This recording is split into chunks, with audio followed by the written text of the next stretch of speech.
他们身穿银色铠甲，此刻那铠甲释放出特殊的气息，那气息不断蠕动，似是在与此处力量做着某种抵抗。而这些人，楚风全都认得，他们乃是七界圣府之人，林氏破天军为首的乃是林希年和凌云浩。楚风，你居然踩点进来，我还以为你不会来了呢。不过还好你来了，也让我们没有白等。凌云浩一脸庆幸的笑着。林希年虽然没有说话，但看楚风的眼神也是如同看待猎物一般。这些当时楚风进入七界圣府主动与楚风结交的人，现在看楚风的眼神全都变了，并且楚风知道这不是幻象，这些人是真实存在的。看来你们成功了，你们这铠甲有效果，居然能够避开小辈的限制。楚风知道他们虽然年龄不大，但都不是小辈，之所以能够混进来，应该是与他们身上的铠甲有关。所谓破天军，就是专门研究如何破解小辈限制的。那时候楚风可没想到他们会用在自己身上。楚风，好歹相识一场，你束手就擒吧，别逼我们出手。林希年说话间丢出一座阵法，那是捆绑阵法，只要楚风踏入其中，就会被阵法捆绑起来。你们应该知道，我被抓入七界圣府，必死无疑。楚风道，你是罪有应得。凌云浩道，看来是不讲情面了。楚风问，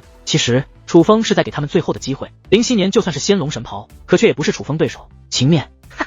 凌云浩仰天大笑，其他人也是面露讥讽。我们与你有何情面？当时与你结交，也是我族长老指示，说你日后可能会有前途，而你后面胆与我七界圣府为敌，我们又有何情面？凌云浩道，的确。楚风表示赞同。他们自以为胜券在握，却不知刚刚的话已是封住了他们最后的生路。可就在楚风准备动手之际，数道结界飞剑自远处飞掠而来，竟纷纷穿过了林希年等人的身躯。顺势观望，只见又有一道身影出现在远处。这个人楚风也认得，乃是界势破天军的队长界风。楚风意外，不明白界风为何会对林希年等人出手。界风，你疯了！林希年等人望向界风，满眼不解，做人没有感恩之心，死不足惜。界风说话间，眼中狠色浮现，随后法诀变化，结界飞剑再度飞掠，彻底了断了林希年等人的性命。杀了林希年等人后，界风又将他们尸体全部收了起来，旋即将一个乾坤袋抛向楚风。楚风接过乾坤袋，发现里面皆是极为珍贵的奇珍异草，价值非凡。除此之外，乾坤袋内还有一张地图，在这里守护阵法无用，以你的修为，还是小心一些。界风对楚风说道。你为何？楚风问。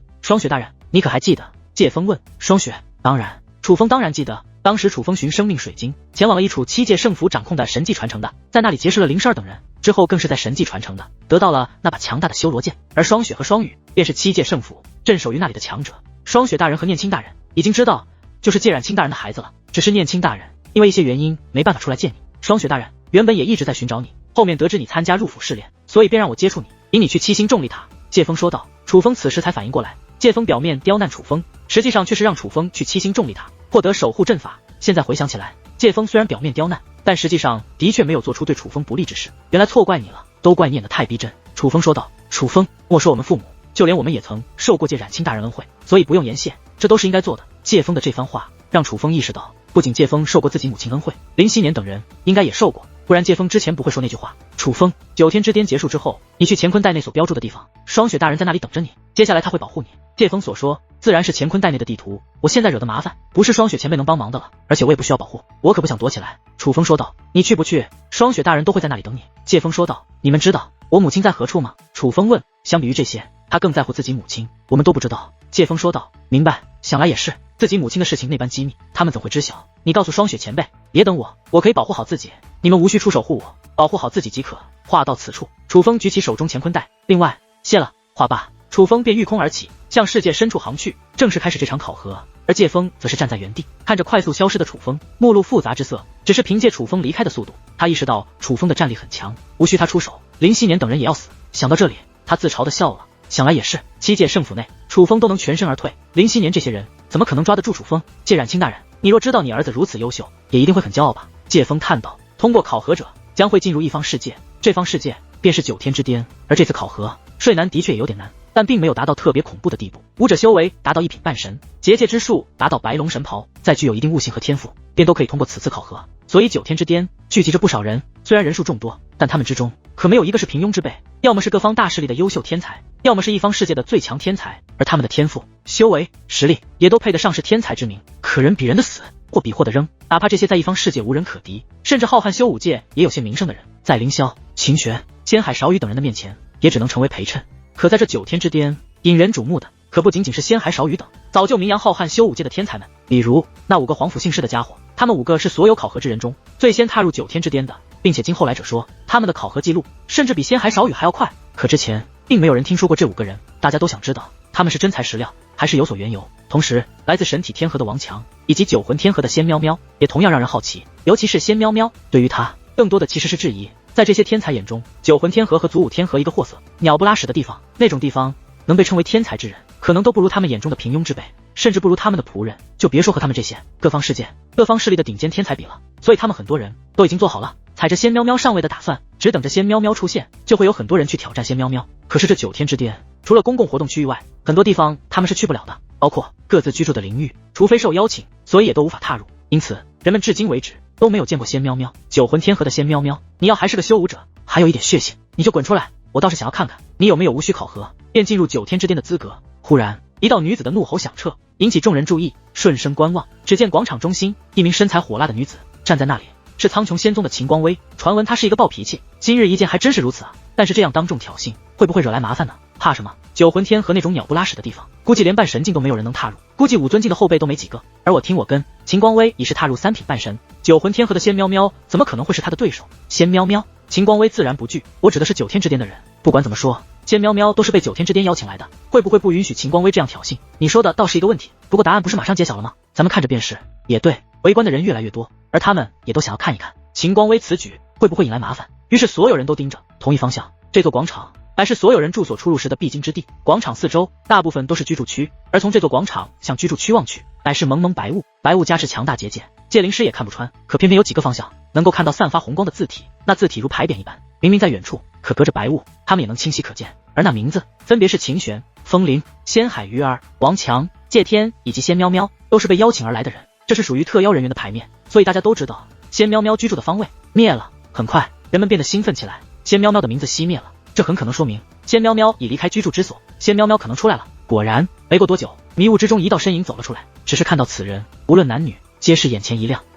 这是那个仙喵喵吗？长得还怪好看的嘞，黄色的头发，蓝色的眼睛，尖尖的耳朵，一眼望去更像是妖族，但是他很好看，那精致的脸庞，尤其是灵动的蓝色眼眸，不仅丝毫没有妖族的攻击性，反而有着人族都没有的贵气。而这位正是仙喵喵。在场的有着不少女子，有的天生丽质，有的就算天生没那么好看，却也会找到界灵师帮他们改变面容，尽可能让他们在父母遗传的基础上，使其五官更完美，身材更好看。所以在场的很少有丑的。可当仙喵喵出现后，无一例外，所有女子黯然失色，完全不在一个层面。确实好看，抛开实力不谈，这仙喵喵咋长的，咋这么好看呢？人群中，就连这些自负的天才们看到仙喵喵的长相，也忍不住发出夸赞之声，甚至有人直吞口水，俨然一副没见过世面的模样。而同样来自苍穹仙宗的秦书，更是从头到脚，又从脚到头，反复的打量着仙喵喵，越看他越是喜欢，若是能收他做仆人，倒是不错。秦书心中暗自打起了主意，这个秦书乃是秦玄的亲弟弟，但他可不是什么好东西。当初楚风在古界就遇到过他，他当时联合丹道仙宗的贾成英，还有清月神殿的周东，处处与楚风为敌。后面清月神殿攻入古界，碍于他的身份，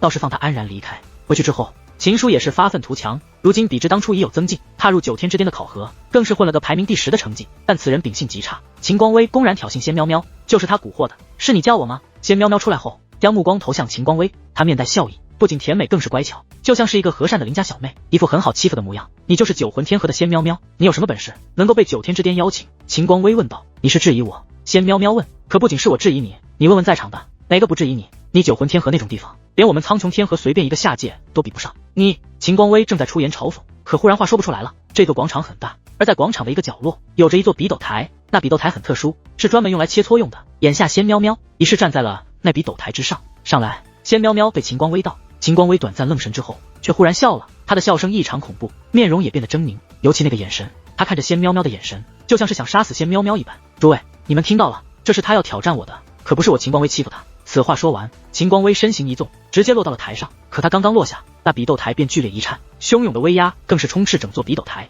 幸亏比斗台有防御结界，与比斗台内产生的涟漪会被限制在比斗台内，否则那涟漪若是扩散出来，哪怕在场这些天才，他也是要受伤。出手这么狠，秦光薇未免太过火了吧？众人议论纷纷。那涟漪虽被挡，但气息却能感应得到，那里面的气息分明达到了5品半神。秦光薇是3品半神，若能提升2品修为，是完全可以到达5品半神的。可一出手就施展全力，并且这动静简直想要杀人啊！怎么会？可当涟漪消散，人们看清比斗台场景，无一不是感到意外。秦光薇趴在地上，而仙喵喵一只脚正踩在他的身上。秦光薇口中不断喷涌着鲜血，身体也在抽搐，但已经丧失意识，眼睛上翻，昏死了过去。5品半神的确是5品半神，可那5品半神的气息不是来自秦光薇，而是仙喵喵。最主要的是，仙喵喵比之先前没有任何变化，这说明仙喵喵没有提升修为，这是他的真实修为。五品半神，他竟是五品半神，这个修为让所有人感到意外，因为这个修为足以碾压在场大多数天才，这完全是有资格被邀请到9天之巅的修为。可九魂天河那种地方怎么会出现这样一个妖孽？就在此时，仙喵喵抓起秦光威，随后直接将他丢向了苍穹仙宗众人的方向。他先是甜美一笑，旋即看向众人，还有质疑的吗？这语气那叫一个温柔，声音也是十分悦耳，但此刻却没有一个人敢轻视仙喵喵。可很快，一道身影飞掠到了比斗台上，乃是秦书。秦书，他干嘛？见到秦书，众人不解。秦书虽也是天才，可却不如秦玄。仙喵喵已经展现出了五品半神的修为，秦书还敢挑战？就在众人不解之际，一股威压横扫八方。但是秦书展示出了其修为，他的修为已是达到了五品半神。五品半神，难怪后进入考核之地的人可是知道，秦书此次考核获得了第10名的好成绩。虽然只是第10名，可排在他前面的都是谁？7届圣府的界宝宝、凌霄、仙海少羽等人，所以秦书这个排名可谓含金量十足。而现在这五品半神的修为，更是证明他是真材实料。而很快，秦书气息变化，修为从五品半神提升到6品半神，紧接着气息再度变化，已是从6品半神来到了7品半神。5品半神提升2品修为，若是没有秦玄，这秦书怕也是有机会夺得苍穹仙宗当代最强小辈的名号吧。秦书展现全部实力，不了解他的人也都对他刮目相看，但唯有仙喵喵如同看待小丑一般看着秦书。可秦书显然没有注意到这一点，反而洋洋得意地向前走了2步，这才施以一礼。在下秦书倒是想会一会姑娘，但简单的比试没意思，不如我们做个赌约如何？秦书问。什么赌约？仙喵喵问。若是我赢了你就嫁给我。秦书道。若是你输了呢？仙喵喵问。秦书大嘴一咧，露出无耻笑容。若是我输了，我就娶了你。而他此话一出，苍穹仙宗这边立刻传来阵阵哄笑。这哪里是赌约，这分明就是调戏仙喵喵，当众调戏。如果不是仙喵喵，而是仙海鱼儿，他敢吗？他绝对不敢。说白了，就算仙喵喵实力摆在这，可只因来自九魂天河，也无法获得真正的尊重。年纪也不小了，说话要负责这个道理，你不懂吗？仙喵喵问。姑娘你放心，我秦书绝对会对你负责。秦书说这话的时候，不仅笑得猥琐，更是舔了舔嘴唇，那叫一个恶心。可下一刻，他便大嘴一张，连话都说不出来了。是仙喵喵。不知何时，仙喵喵来到了秦书近前，一脚踹在了秦书的腹部，并且这一脚疼得秦书脸都扭曲。这一脚直接将秦书踢到了比斗台的角落，但仙喵喵瞬息而至，再度临至。仙喵喵手中出现一把绿色匕首，那匕首对着秦书的嘴巴就挥了过去，是要让他彻底闭嘴。可就在这一击即将击中秦书之际，一把剑忽然出现，挡下了仙喵喵的匕首。一切发生的太快，直至此时，众人才能看清情况。秦书痛苦地躺在地上，而在其身前站着一名男子，一剑挡下了仙喵喵的一击。最重要的是，仙喵喵此时的气息与先前大不相同。仙喵喵在半神境能连续提升3品修为，他真的是来自九魂天河，会不会搞错了？众人无法淡定了。秦书已将修为提升到了7品半神，之所以毫无还手之力，正是因为仙喵喵的修为提升到了8品半神。姑娘息怒，拦下仙喵喵的男子开口，此人与秦书长得颇为相似，可相比于秦书，他看上去并没有攻击性，温文尔雅的外表，外加穿着简单朴素，就像是一个书生。尤其看仙喵喵的眼神，不仅没有丝毫亵渎，反而有着一抹歉意。而听众人言论，仙喵喵也是知道，此人便是苍穹天河最强天才秦玄。秦玄此时周身缠绕2层气焰，那气焰一层强过一层，修为也达到了8品半神，但他的真实修为乃是6品半神，强于仙喵喵。仙喵喵明白，这种级别的天才不可能只能提升2品修为，还要保秦书，仙喵喵也没办法。于是仙喵喵收起了匕首，直接走下了比斗台。秦玄一把将秦书拽了起来，也不顾其伤势，而是说道：向仙姑娘道歉。哥，他可是打了我秦书，还有些不情愿。可秦玄却一脸严肃，道歉，别看秦书不像好人。秦玄温文尔雅你，但当秦玄动怒，秦书也是瞬间就怂了，于是赶忙对着仙喵喵施以一礼。仙姑娘，是我秦书不对，还望见谅。但仙喵喵根本没有理会，头都不回的消失在了雾气之中，回到了自己的住所。见仙喵喵如此脾气，众人对仙喵喵越加刮目相看，探讨不断。而秦玄也带着秦书走下了比斗台。秦书擦了一下嘴角的血迹，竟少见的没有记仇，而是低声道：这丫头还挺傲，并且没想到她有如此修为，9天之巅后必然名扬修武界，若是能纳她为妾，倒也不错。秦玄冷冽地瞪了秦书一眼，这里的人有很多你惹不起，你还是收敛一点，不然我也未必护得住你。我能招惹谁？只是遗憾楚风那个家伙死了，不然我非得狠狠教训一下他。秦书道：楚风就算没死，应该也不敢来，他若是来了，也不用我出手，7届圣府的人就不会放过他。秦玄道：也对，界宝宝和凌霄也就算了，没想到7届圣府还藏着界天这样一个妖孽。这界天也许是除了仙海少羽外，你最难缠的对手了吧？向来自负的秦书提及界天，不敢有丝毫轻视，就连秦玄提及界天，其眼中也是涌现出一抹压力。不仅是他，在场所有人几乎都没见过界天，但却没有一个人敢小瞧界天。原因就是在这7届之巅开启前，7届圣府就宣布了界天的身份，剑木白与界天念的孩子，并且还是王之血脉拥有者。如果说楚风的身份和天赋惊为天人，但因不受7届圣府认可，依旧被视为杂牌的话，那么界天则是从小被七界圣府全力培养，甚至之前只有少数人知晓他的存在正牌天才。如果说仙海少羽是9天之巅最有机会夺得第一的天才，那界天无疑就是此次9天之巅公认的最大黑马。哪怕没人知道他的修为，甚至没人见过他，可只因他的父母、他的外公以及他的出身，便没人敢小瞧他。就在此时，广场上的传送阵忽然绽放起了光芒。这个时候还有人进来，考核应该已经快结束了吧？所有人都知道，那传送阵是通过考核者进来的地方。而当传送阵内身影浮现之后，在场的许多天才都是面露诧异，是他阵法内浮现出的身影，在场许多人都认得，乃是龙成宇。龙成宇，他没死吗？图腾龙族不是发生了叛乱吗？看到龙成宇，众人议论纷纷。而与此同时，外面更是炸开了锅，因为外面不仅聚集的人数非常之多，他们还能够看到榜单。那考核榜单有了变化，原本第10名是秦书，可现在变了，第10名是龙成宇。龙成宇，看到这个名字，其他人只是惊讶，可是来自苍穹仙宗的一些高层脸色可就异常难看了。龙鳞那家伙竟胆敢放走龙成宇，他们是清楚图腾龙族的处境的。按照苍穹仙宗的意思，是直接根除，以绝后患，但龙鳞却执意将他们关起来，说暂留他们一命还有用处。可现在龙成宇都跑出来了，说明龙鳞欺骗了他们。虽说他们是暗中帮忙，且以联手的方式与龙鳞合作，但在苍穹仙宗眼中，龙鳞就只是一个傀儡罢了。傀儡敢做出如此事情，他们自然要处理。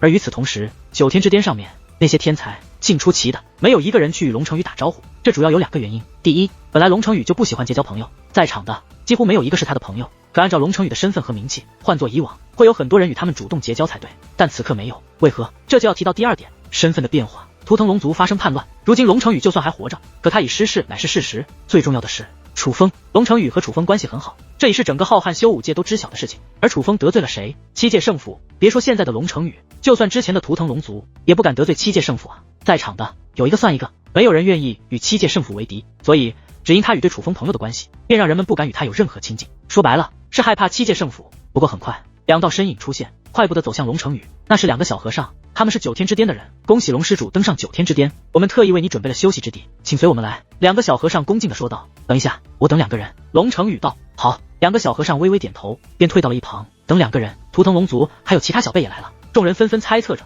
等了片刻后，果然传送阵又有动静，是龙木西走了出来。龙木西看到龙木西，众人再度议论起来，尤其是秦书看向龙木西的眼神较为复杂。其实龙木西早就明样，但少有人知道他长什么模样，哪怕图腾龙族内也少有人见过他的真容。还是画师山的时候，众人才知道龙木西真容，也是那个时候他的画像传开，越来越多的人知道了龙木西的模样。而之前秦书早在古界就见过龙木西了，只是那个时候没人知道龙木西的身份。再见龙木西，秦书也是不由想起古界之事，龙木西没有上榜，所以外面的人并不知道龙木西登上了9天之巅。可很快外面的所有人都是目光大变，因为那个榜单又有了变化。这次变化的是第1名楚风，楚风出现在了榜单第1名。楚风他竟没死。相比于龙成宇，楚风的出现所引起的波动无疑更大。各方势力原本都以为楚风死了，可现在楚风不仅没死，竟然还出现在了这里，竟然还夺得了考核第1。哪怕已经知道楚风没死的7界圣府府主，此时望着那榜单也是满眼怒意，袖中双拳暗暗握紧。现在最不希望楚风出风头的人无疑就是他，可偏偏这个楚风却一次又一次的出风头，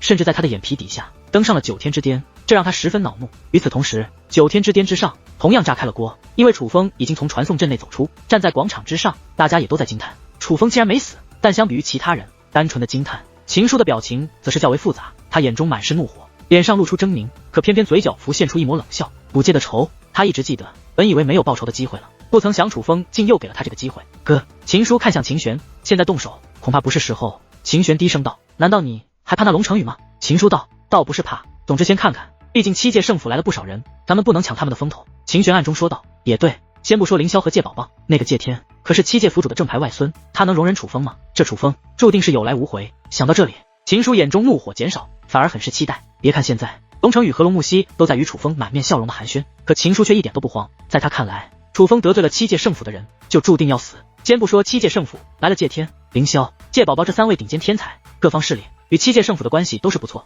只要7界圣府的人出手，各方势力都会帮忙。楚风根本不是龙成宇能护得住的，甚至龙成宇也是自身难保，若想脱身，搞不好只能与楚风翻脸。想到这里，秦书反而越发兴奋起来，迫不及待的想看后面楚风倒霉的模样。楚风啊，楚风，当时在古界不是很狂妄，连我苍穹仙宗都不放在眼里，这一次就让你见识一下我苍穹仙宗于浩瀚修武界的地位，也让你知道何谓人脉。秦书心中正在期待，可忽然一道甜美的声音响起，楚风，声响人至，一道身影窜到了楚风面前，是仙喵喵。仙喵喵，他们认识。仙喵喵来到楚风面前，露出了无比灿烂的笑容，显然他们是认得的。喵喵，看到仙喵喵，楚风也是非常开心。之前可从未想过能在这种场合与仙喵喵见面，毕竟仙喵喵可是楚风在祖武下界的好友。我来到这里，听到了很多关于你的谣言，我还真以为你出了什么事，果然谣言都是谣言，那些人的消息也都根本不靠谱。仙喵喵虽然高兴，可之前却也真的担心楚风，所以尽管脸上还是挂着甜美笑容，但眼泪却顺着脸颊流了下来。你这丫头，哭什么啊？我怎么会有事呢？楚风直接伸手帮仙喵喵擦掉了眼泪，而仙喵喵不仅没有丝毫抗拒，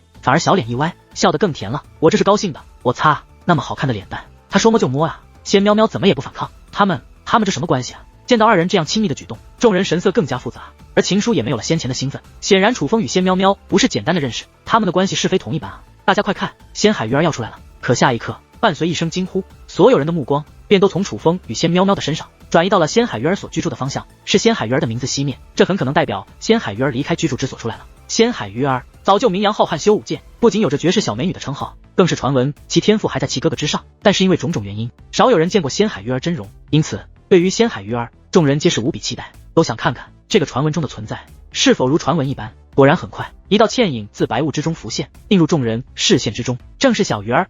我的天啊，这位就是仙海鱼儿吗？果然闻名不如一见，这也太好看了吧！当仙海鱼儿出现那一刻，无论男女都是看得失了神，无论是容貌还是气质，简直都无可挑剔。仙喵喵本已艳压群芳，可当仙海鱼儿出现这一刻，就连仙喵喵都失色了一些。美到无可挑剔，宛如明月当空，她若不现，群星璀璨；当她出现，漫天群星都将暗淡。世间竟有如此美人，就连秦书也忘记了仙喵喵和楚风带对他造成的刺激，深深着迷于仙海鱼儿的美貌。若是能与此等美人共度春宵，就算死他也是值了吧。秦书越想越兴奋，竟失控的猛咽口水。可下一刻，他便傻眼了。只见仙海鱼儿看向楚风，随后身形一纵，消失在原地。而当他再出现时，全场傻眼，仙海鱼儿竟直接扑入了楚风怀中，紧紧地抱住了楚风。不仅如此，仙海鱼儿还用那绝美的小脸不停地在楚风胸口蹭来蹭去。大哥哥，我就知道你不会有事。这一幕莫说旁人，就连龙成宇、龙木兮以及仙喵喵都是瞪大了双眼。咋回事啊？仙海鱼儿为何？他们认识？不可能，楚风这种土包子怎么可能认识如此高贵的仙海鱼儿啊？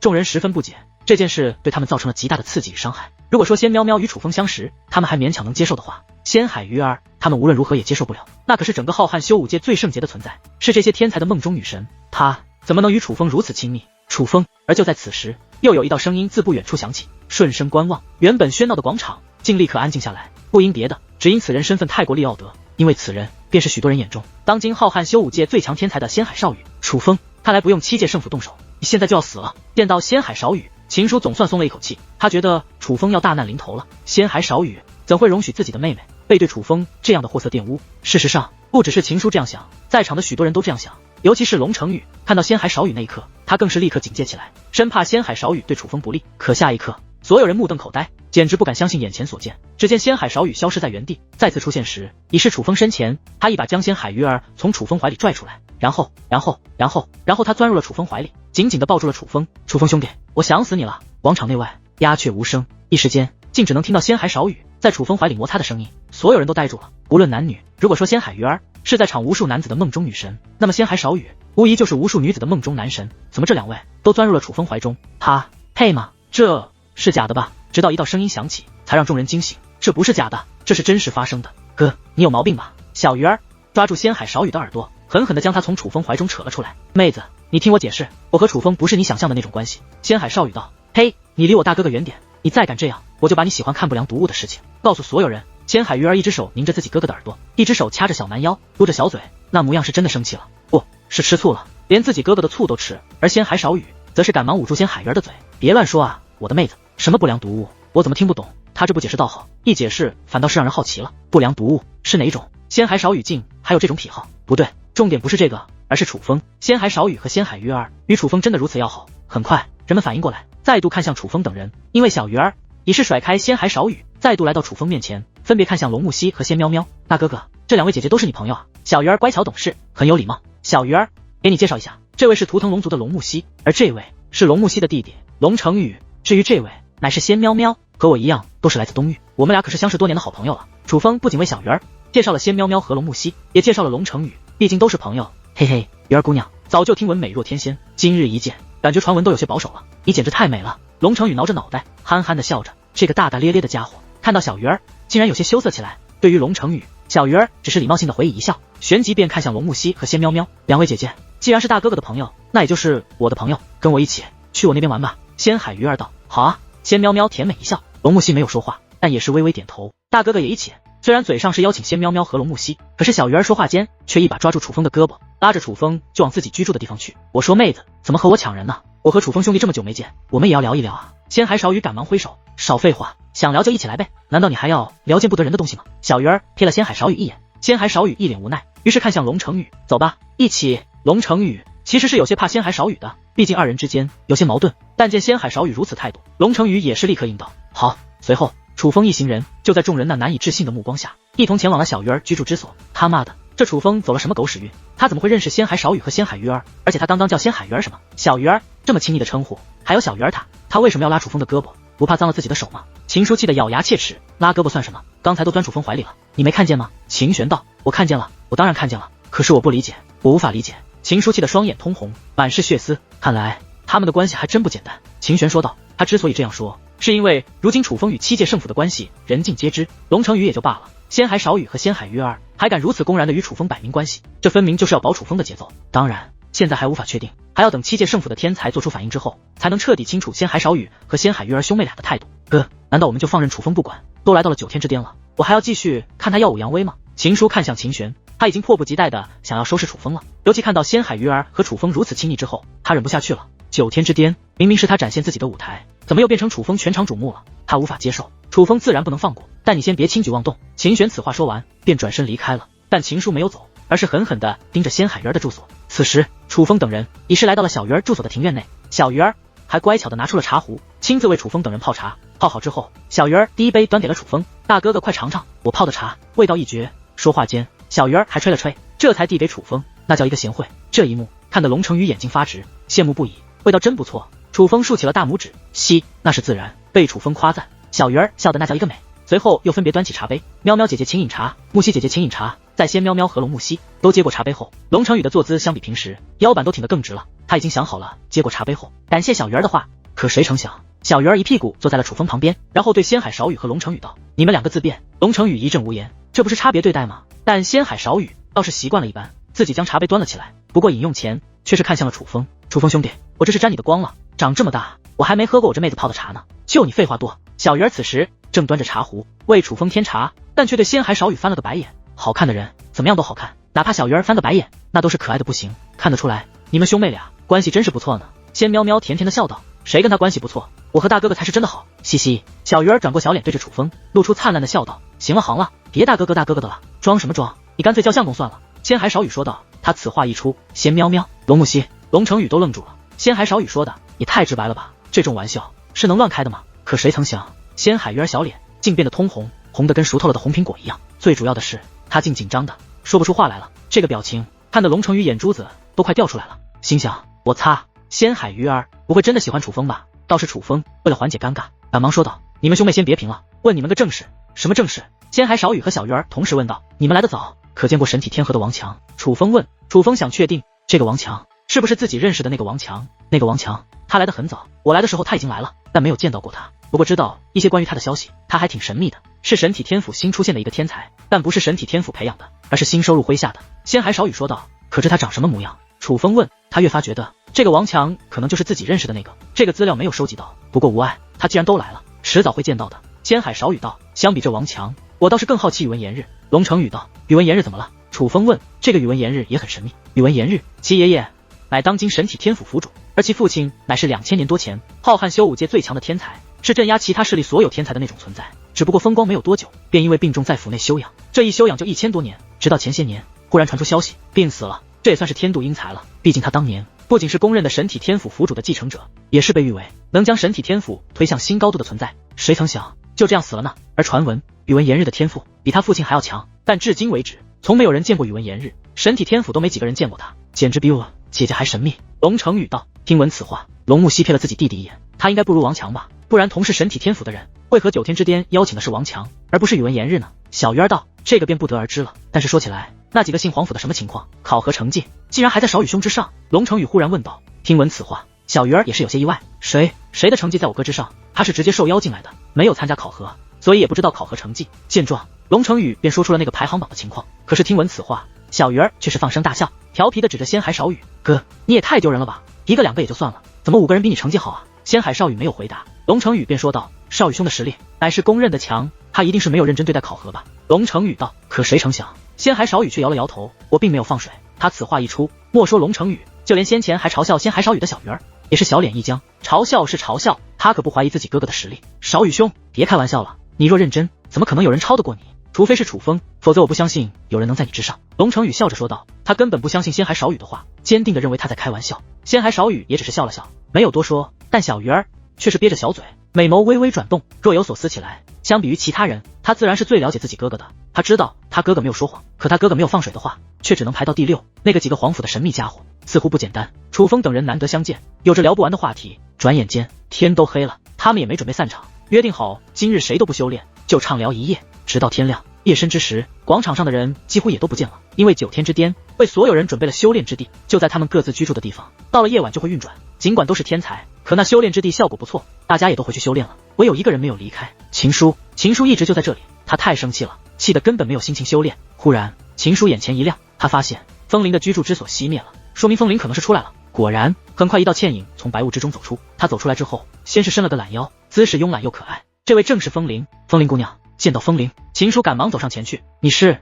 风铃眨巴着大眼睛，好奇地看着秦叔。自我介绍一下，我名为秦叔，乃是苍穹仙宗弟子，也是秦玄的亲弟弟。秦叔道，因为之前风铃就参加过9天之巅，见过秦玄他们，所以秦玄也告知了秦叔，这风铃不简单，就是血脉天河名声赫赫的那个天才，并且秦玄还说风铃的实力深不可测，因此秦叔面对风铃也是毕恭毕敬。我见过你哥。风铃龇牙一笑，非常纯真，一脸的人畜无害。风铃姑娘还记得我哥，那就再好不过了。其实我是奉我哥的意思，在这里等你的。秦叔的话语变成了暗中传音，你哥是找我有事吗？风铃眨动着美眸，一脸天真的问道。风铃姑娘，此次9天之巅与你们上次不同，这一次可谓是卧虎藏龙，但其实我们最大的对手是一个人，楚风。秦叔暗中说道。听闻楚风2字，风铃脸色微微变化，但依旧天真的问道，是那个借冉青的孩子？对，就是他。此子天赋很好，但人品极差，我之前曾在古界遇到过他。此子卑鄙阴狠，实乃坏种一个，但他很会演戏。风铃姑娘遇到他，可千万别被他的外表欺骗，不然会吃大亏。秦叔说道。你就是提醒我这件事吗？风铃问。不止这件事，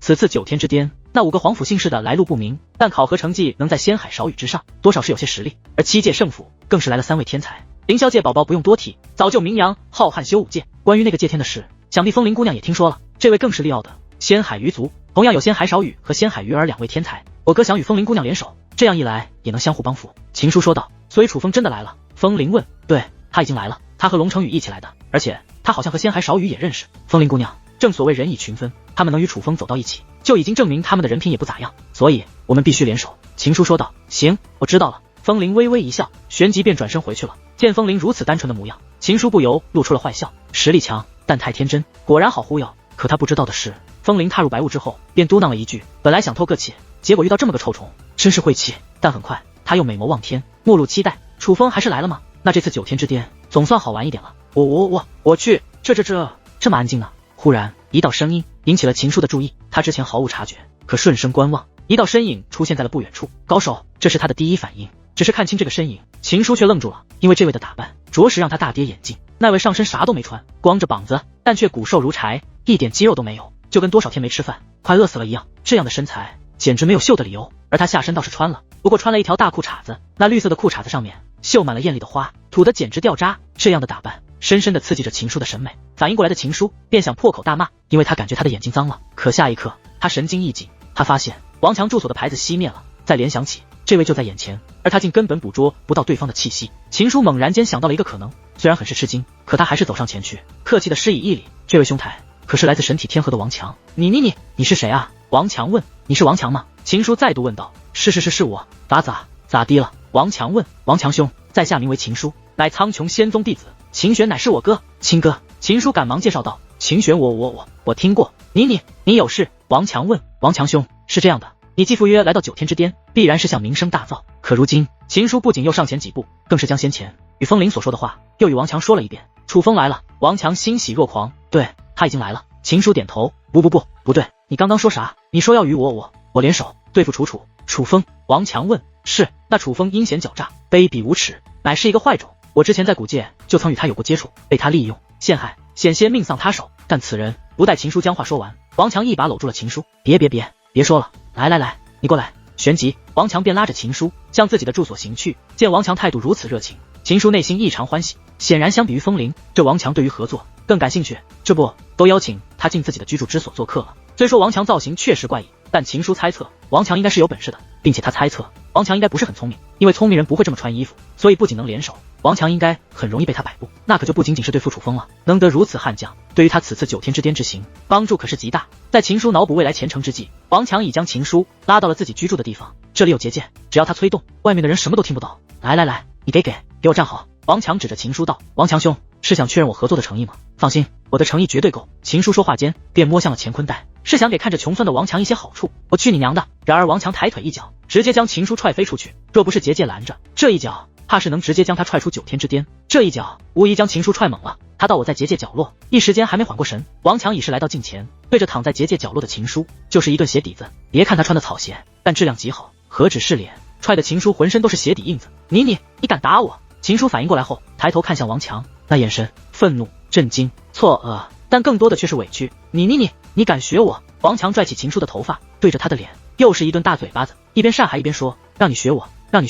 大嘴巴子抽过之后，直接将秦书的脸抽成了猪头。王强兄，我错了。秦书被打得眼泪横流，虽然他有他哥撑腰，但是他哥不在这里，他真的怕王强脑子有问题，直接把他打死在这里。毕竟别的不说，只说王强这个打扮确实不太聪明的样子，而现在王强的举动更是验证了王强脑子不好的事实。错哪了？王强问。我也不知道啊。秦书想了一下，确实不知道就不知道，还他娘学我。王强手腕一转，干脆一个皮鞭出现在了手中。看着那皮鞭，秦书顿时吓得张大嘴巴啊！次日清晨，小鱼儿所在的庭院内，楚风等人还坐在那里，他们位置都没有挪过，当真是有着说不完的话。可忽然一道声音自广场的方向传来：楚风，你快给我出来，太阳都晒屁股了，怎么还不出来？听到这个声音，龙木西和仙喵喵以及小鱼儿3位女子立刻起身，且目露不悦，他们第一反应就是有人找楚风的麻烦。然而龙成宇和仙海少宇却对视一眼后，同时说道：这个声音好像是那位姑娘。而此时楚风也听出了那是谁的声音，所以直接起身向外走去。见状，小鱼儿、仙海少宇等人也是立刻跟上。清晨，广场之上本来就已经聚集了不少人，毕竟修炼时间已经过了，况且这种场合本来就是他们相互结交、拓展人脉的好机会。而风铃这一喊，就吸引更多人走出房门，来到广场之上。这位就是风铃吗？是来自血脉天河的天才，长得还怪好看的，这与传闻中凶残的样子并不相同啊。不过他与楚风有过节吗？看来有好戏可以看了。对于风铃，早有传闻，只是少有人见过他的真容，但现在的人们更多的则是抱着看戏的态度。很快，楚风等人走了出来。楚风，可是看到楚风之后，风铃的举动却是让人们失望了。风铃直接跳到了楚风面前，小鱼儿立刻拦在楚风身前。哟，小丫头怪凶的，难道要打姐姐吗？风铃笑眯眯的看着小鱼儿，小鱼儿则是柳眉倒竖，刚想说话，楚风便立刻道：小鱼儿，我们认识啊？你认识他？小鱼儿和仙海少宇以及在场的所有人都意外，何止认识啊，我们可是患难与共的生死之交啊！风铃说话间已来到楚风身旁，竟一把搂住了楚风的肩膀，那个架势就像是好兄弟一样。但她毕竟是女子，所以不管她怎么想，可这个动作仍显得非常亲密。人群中，秦玄剑眉倒竖，龙成宇、龙木西也就算了，仙海少宇和仙海鱼儿也与楚风相识，现在又跳出来了一个风铃，并且他们的表现毫不顾忌众人目光，分明是在表明立场。这让秦玄意识到，想对付楚风的难度已经大到了一种不可能的地步。看来是否对付楚风，需认真考虑一番了。秦玄心中暗叹，他已经不太想趟这趟浑水了，毕竟楚风阵营太强大了。对了，楚风，你是不是得罪了不少人啊？得罪苍穹仙宗了吗？风铃忽然问此话的时候，还看向了秦玄，他的目光一转移，所有人的目光都落在了秦玄身上。一时之间，躲在人群中的秦玄成为了全场瞩目之人。其他人倒好，小鱼儿和仙喵喵等人的目光那可是比利剑还凶狠，这让秦玄也是满眼茫然，怎么忽然间就把画风转到自己身上了？他虽然有过这个想法，但也只是想想，并没找楚风麻烦啊。现在只想看看戏，怎么就开始针对他了？算是吧。楚风说道。难怪。风铃道。为何这样问？楚风问。昨天晚上修炼累了，出来透透气，结果遇到了一只臭虫，一见面就要与我联手，还各种诋毁污蔑你，跟你苦大仇深的，不知道的以为你抢了他老婆呢。对了，那个臭虫叫秦书，说他是秦玄的弟弟，是奉他哥秦玄的命来找我的。风铃此话一出，宛如晴天惊雷，惊到了全场之人。可要说反应最大的却是秦玄，向来沉稳的他此刻也是脸色惨白，内心都忍不住大骂一声：我擦，这坑哥的弟弟！此刻小鱼儿、仙喵喵、龙木西3人的目光跟无形的刀子一样，莫说秦玄，旁人都能感觉到那个眼神的凶悍。楚风，你与秦玄有过节？仙海少宇问。楚风向前走了几步，认真打量了一下秦玄，若没记错，之前应该没见过。不过秦叔我记得之前在古界遇到过，他曾联手清月神殿的周东，想要对付我和木西姑娘。楚风说道。清月神殿那不是邪门歪道吗？秦叔竟与清月神殿的人联手。听到清月神殿4个字，众人目光变得怪异，他们都知道清月神殿乃是邪门歪道，并且大名鼎鼎，是血脉天河内仅次于化魔一族的邪魔势力，自古正邪不两立。虽说他们各自的势力也都做过恶事，甚至他们之中也有很多不是好人，但这不影响他们看不起邪门歪道。此时秦玄轻咳一声，首先我并没有命我弟弟秦叔去找风灵姑娘联手对付楚风，这件事恐怕是有误会。其次，我苍穹仙宗一直与邪门歪道势不两立，其中也包括清月神殿，所以楚风此言怕是有诬陷之嫌。秦玄说道，毕竟是苍穹仙宗最强天才，场面还是见过的，所以尽管内心很慌，但他此时表现的不仅淡定且不失威严。你说谁诬陷？你再说一句试试看。小鱼儿指着秦玄说道，那个架势大有秦玄多说一句他就要出手的意思。怎么不敢承认了？敢做不敢当啊？秦叔呢？站出来。风铃也不是善类，立刻褪去脸上的笑意，当众质问，也是一副此事不能善罢甘休的态度。然而就在此时，一道身影飞掠而出，落在了广场当中，惯性太强，落地之后也是快速的翻滚着，好巧不巧刚好滚到楚风身前，楚风伸脚踩住才稳住此人，不然此人还要继续滚。这人是谁啊？看衣服好像是苍穹仙宗的人。众人议论纷纷，因为这个人不仅身上被抽得鲜血淋漓，脸更是变成了猪头，并且脸上还有诸多血印，显然被踩得不轻，但是因为被揍得太惨，大家根本认不出此人是谁。要不说还得是亲哥呢。当所有人都在猜是哪位被打成了这个模样的时候，秦玄跳到了楚风身前，一把将秦叔抱了起来。秦叔，是谁？是谁将你打成这个模样？秦玄一脸心疼，因为秦叔气息极差，这可是重伤。别问了，是小爷打的。很快一道身影从白雾之中走出，看到此人，人群顿时再度炸开了锅，因为此人乃是王强，但他们不认得王强，所以他们都如秦叔初见王强之时，都被王强的造型惊呆了。可相比于其他人，楚风和仙喵喵却面色大喜，他们一眼就认出了王强，尤其楚风更是身形一纵，来到了王强面前。我说兄弟，还真是你！再见王强，楚风激动万分，毕竟因为是血魔尊，楚风很担心王强看到此时安然无恙，并且能暴打秦叔，说明修为也有不小增进，可谓双喜临门。但最重要的是，兄弟许久不见，如今再度相逢，怎能不喜？王强可是随楚风从下界一路征战凡界，又到上界的好兄弟，是真正的过命交情，经历过无数考验的好兄弟。嘿嘿，不是我，还能是谁呢？我的好兄弟，抱一下，回头一起说心里话。王强敞开双臂，咧着大嘴看着楚风。楚风是不喜肉麻之人，但面对王强，他并未吝啬，一把抱住了王强，但也只是抱了一下便松开了，旋即抓住王强肩膀，仔细打量起来，笑意洋溢全脸。怎么还是这么瘦啊？神体天府的伙食也不好吗？楚风问。可还不待王强回答，一声怒喝便响彻起来。王强是吗？是你打伤了我弟？秦玄怒声问道。在楚风与王强短暂交谈的功夫，他已经将秦叔唤醒。秦叔虽然虚弱，但见到自己亲哥哥，立刻哭成泪人，且诉说了王强殴打他足足1夜的事实。秦玄对自己弟弟极其疼爱，自然不能容忍这件事的发生。打了又怎样？楚风立刻拦在王强身前，看向秦玄。与此同时，5道身影同时落在了楚风两侧，乃是小鱼儿、仙喵喵、龙木西、龙成宇以及风铃。怎么，你们是想人多欺负人少，真当我苍穹仙宗怕你们不成？秦玄问道。秦兄，我劝你少说几句。可就在此时，仙海少羽走到了秦玄身边。别说人多欺负人少，我妹妹一个人就能打死你。说完此话，他意味深长的一笑，也是在众目睽睽之下走到了楚风这一边。完了，这王强也是楚风一伙的，他怎么认识这么多人啊？谁说只要楚风赶上9天之巅就是找死的？依我看，这9天之巅没人敢欺负他吧？靠山也太多了。不过他是怎么认识的？这么多大人物，他是怎么认识的？凭什么啊？以前大家也不知道他是界染青的儿子吧？众人议论纷纷，实在无法理解为何这么多人站在楚风这一边。而秦玄也是眉头紧锁，其实他并不怕小鱼儿，但是他怕仙海少羽啊。当今浩瀚修武界的天才，他真的谁也不怕，但仙海少羽不在此列，仙海少羽是他唯一一个确定打不过的人。楚风，你的事我们回头再说，我现在找的是王强。王强无缘无故打我弟弟，这件事我必须讨个公道。王强，你是男人的话就出来。秦叔指着楚风身后的王强说道，你动他一下试试，真当我神体天府无人？伴随这道声音响起，顺声观望，数百位身着金色铠甲的身影站在人群之后。看到这些人，周围的人群赶忙退去，因为这些人全部都是神体天府的天才，而为首的是一个身材魁梧的壮汉，但是有着一头卷毛的男子。此人名为李唐，也是浩瀚修武界鼎鼎有名的天才，名声虽不如秦玄，但实力也是不弱。李唐，我并非要找你神体天府麻烦，但你看看我弟弟无缘无故被打成了这个模样，今日我必须要讨回公道，你若要拦我，休怪我不给你面子。面对李唐，秦玄明显更有气势，因为他并不惧怕李唐。同时苍穹仙宗的数百位小辈也都站了出来，来到了秦玄身后。兄弟，让开一下，我的事情我来解决。王强说话间直接一跃而起，来到了秦玄的对面。这小子就是我打的，他找我联手，要对付我兄弟楚风。我打他不行吗？要是不行，那就连你一起打。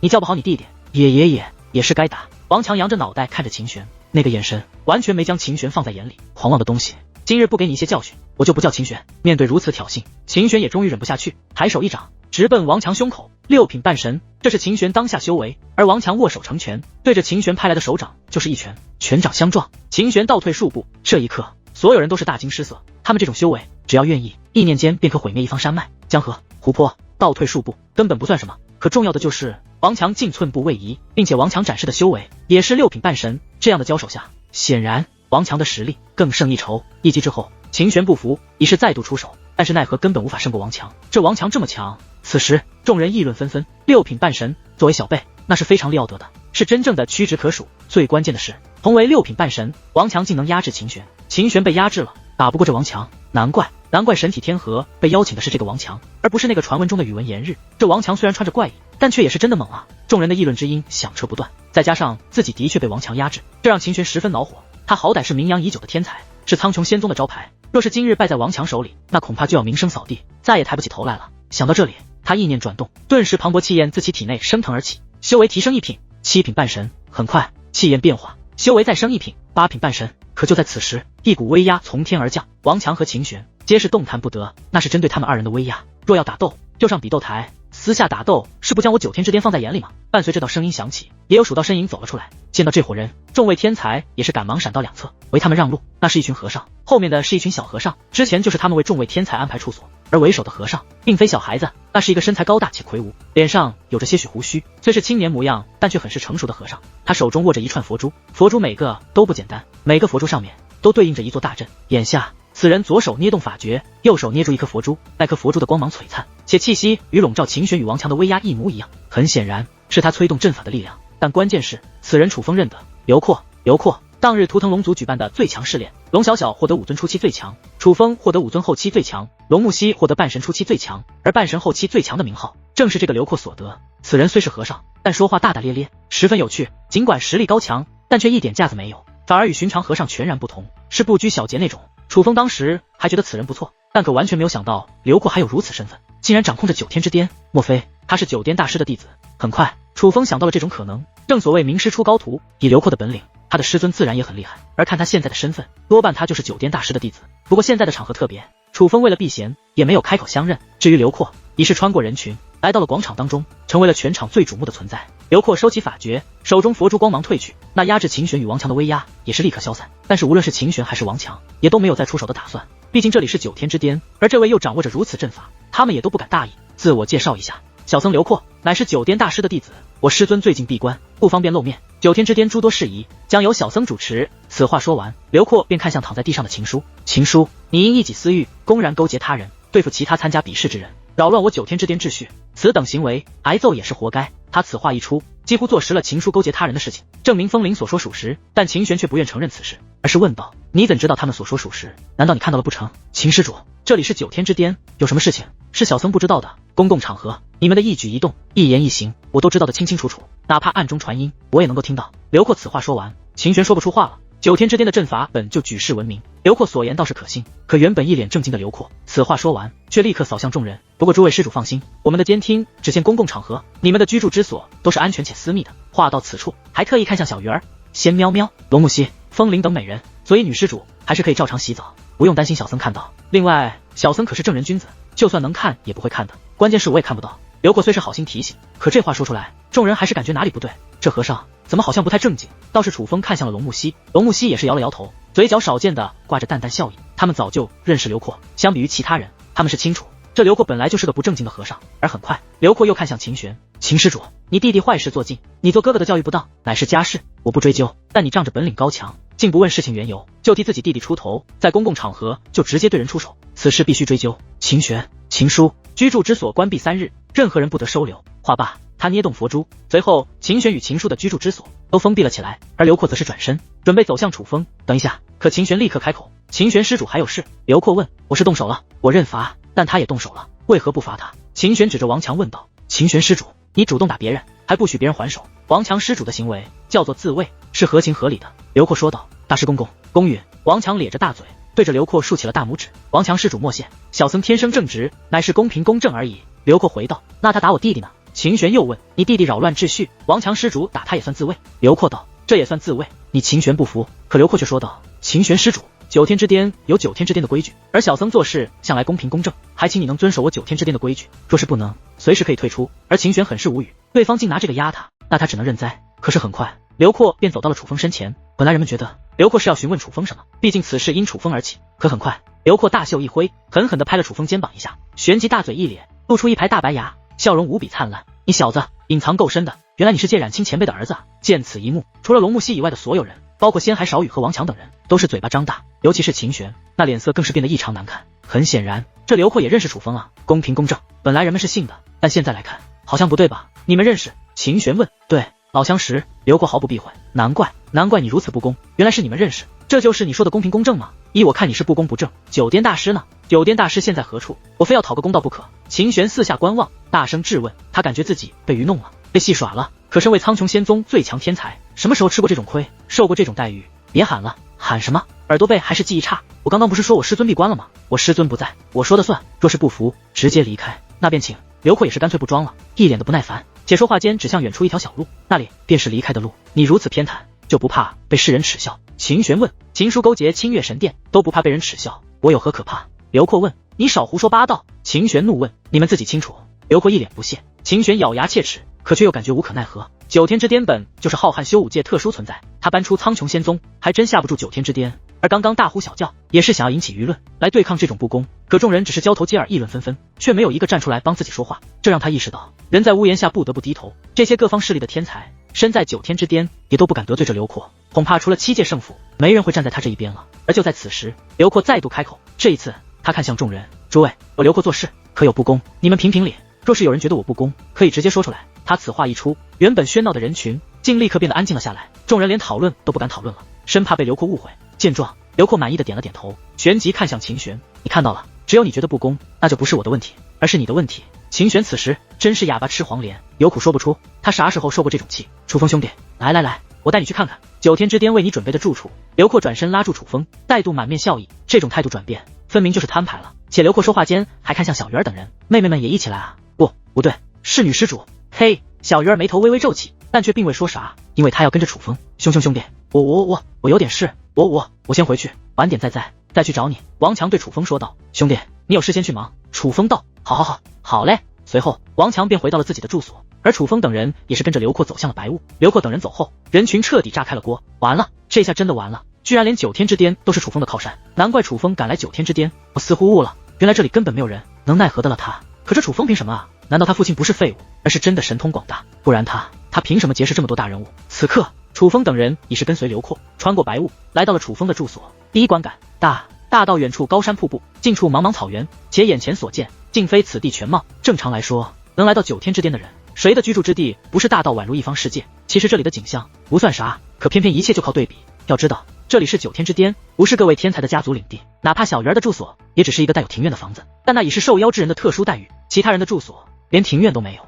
就是一个小房子，太偏心了吧？明明都是被邀请的，怎么楚风住的这么豪华？看到楚风的住所，风铃嘟着小嘴说道：我似乎能理解秦玄说的不公不正了。仙海少羽也是笑着说道：哈哈，诸位施主，这件事莫怪小僧，这是我师尊为楚风安排的。话到此处，刘阔看向仙海少羽和风铃，两位上次来过9天之巅，应该记得上次为何中途停止吧？不就是说天才未能邀请齐全吗？我知道了，9颠大师所指的天才就是楚风。风铃问：这话我可没说，但楚风兄弟确实是或不可缺的一员。刘阔道：可别这样说，我这次来就是想见见朋友们，顺便凑个热闹。我的修为基本争不了什么。楚风笑道：只论自身修为，楚风不弱，可放在仙海少羽、小鱼儿、风铃他们这些面前，楚风现在的修为确实有些不够看。楚风兄弟，我们9天之巅的比拼，有的时候是不同的，并非只论当下实力，有的时候比的是未来潜力。刘阔说道：那恐怕有失公允吧？楚风问：比潜力？楚风真没怕过谁，但楚风却不想如此。在他看来，既然这么多小辈都聚到了一起，这基本已是当今浩瀚修武界最盛大的一场小辈聚集了。真的所有顶尖天才都来了，